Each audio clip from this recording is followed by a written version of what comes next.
Well folks, you know what we are here for. It's time to review the Samsung Galaxy Z Flip 6. It's the same phone as the Galaxy Z Flip 5 except there are colors around the cameras and it's more expensive. I jest, but that's not a totally inaccurate description of the Z Flip 6. This year's Flip is a very solid phone that's objectively good at everything it does, but it's also an incredibly lazy one that I struggle to wholeheartedly recommend. Confused by that juxtaposition? Let me explain. Let's start on a positive note. As far as Flip phone foldable build quality is concerned, I'm not sure it gets much better than the Flip 6. Samsung has been churning out folding phones for 5 years now. Now it shows. The Z Flip 6 is sturdy, well made and almost perfect in its design, save for one thing. I love that Flip 6's aluminum frame is now matte instead of glossy like it was on the Flip 5, but the flatter sides and sharper edges don't feel nearly as comfortable. I don't like the glossy frame on the Motorola Razr Plus 2024, for example, but I also find its rounded edges and frame much nicer to hold. The Flip 6 isn't annoying to hold, though I do hope the more rounded design comes back next year.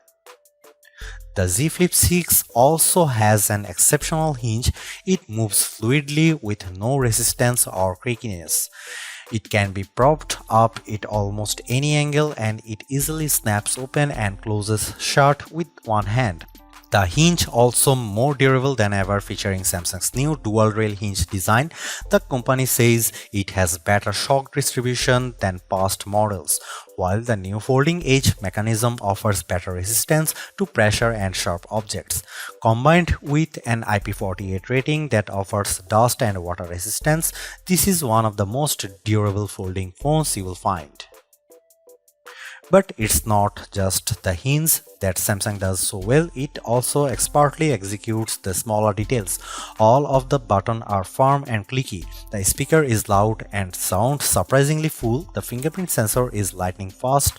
There are smaller details that other flip phones sometimes have to sacrifice, but not here. As for colors, there are a lot. The normal color this year include yellow, mint, blue and grey.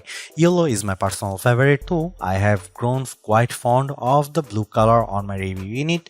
If you buy the Flip 6 from Samsung's website, you get 3 more options: peach, white and crafted black. Crafted black has a Kevlar-like texture on the back that looks cool in photos, though it feels a bit cheap in person. Also, even though I joked about it at the beginning of the review, I do kind of love the matching colors around the cameras. It's a fun touch. We have 2 screens to discuss here and we will start with the inner one. It's great. It's a 6.7-inch AMOLED panel with 2640 by 1080 resolution, up to 120Hz refresh rate and up to 2600 nits of peak brightness. The increased brightness is a very nice touch, but otherwise this is the same display as last year. This is one area where I am fine with the Samsung keeping things the same. The Flip 6's display is bright, colorful and sharp and it looks excellent whether I am watching YouTube or scrolling Reddit. Samsung has long been an expert in the display field and it shows once again on the Flip 6. I also have to mention that the crease is far less prominent on the Flip 6 than it was on the Flip 5. It is still there and more noticeable than the almost non-existent crease on Motorola's new Razr phones, but it's a big step in the right direction. Where the Flip 5's crease feels like a canyon, the Flip 6's feel like a very small divot. That's the inner screen. What about the cover one? This is where I start complaining. Last year, the Galaxy Z Flip 5 took the teeny tiny 1.9-inch cover display on the Flip 4 and expanded it to a much larger 3.4-inch one.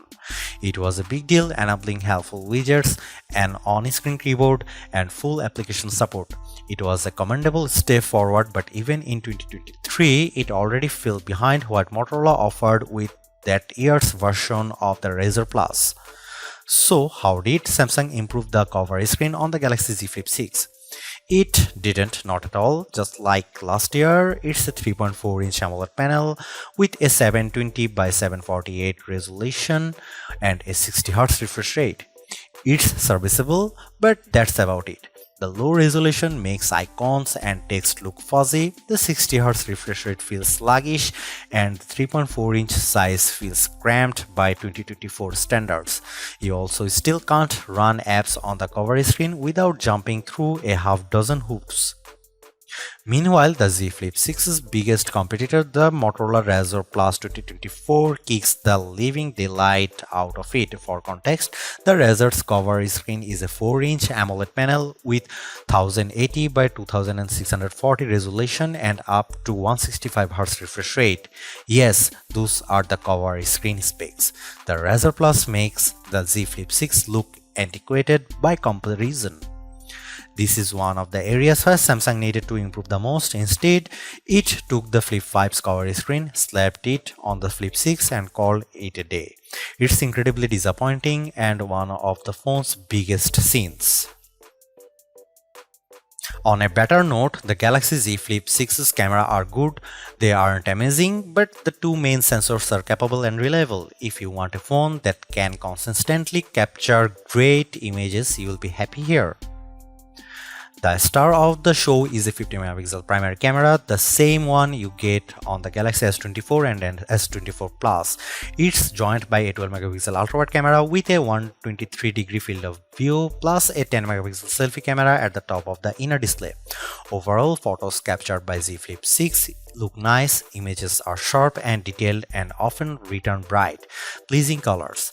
The jump to a 50MP primary camera over the 12MP camera on the Z Flip 5 is particularly handy.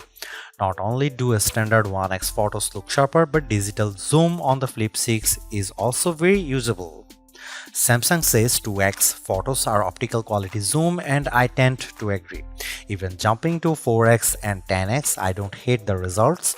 It certainly doesn't make up for the lack of a dedicated telephoto camera, but it makes the camera system more versatile than last year. The 12MP ultra-wide camera is good too. There is some slight distortion at the edges, but the 123-degree field of view allows you to capture a lot more in the frame. Photos also have a decent amount of detail despite the lower 12MP resolution, and colors are very similar to photos taken with the main camera. Like previous Samsung phones, the Z Flip 6 still struggles a bit with moving subjects. It can also be a little much more with vibrant colors at times, particularly with bright blue skies. Similar to the Flip 5, the Flip 6 has a good camera system, if not a spectacular one. Here are some camera samples of the Galaxy Z Flip 6.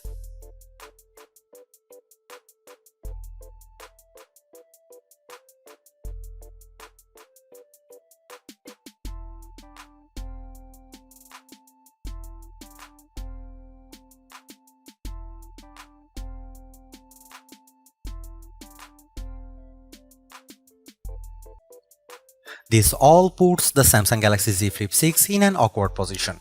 If you have a much older Z Flip and you are dead set on getting the newest model, you won't have a bad time with the Flip 6 at all.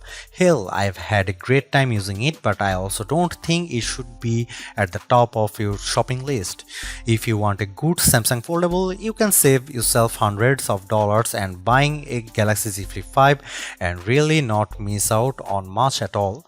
Alternatively, if you can escape Team Samsung, this year's Razr Plus kicks the Flip 6's butt in more ways than one and costs $100 less. It's not that Samsung made a bad phone with the Z Flip 6, it just made a lazy one.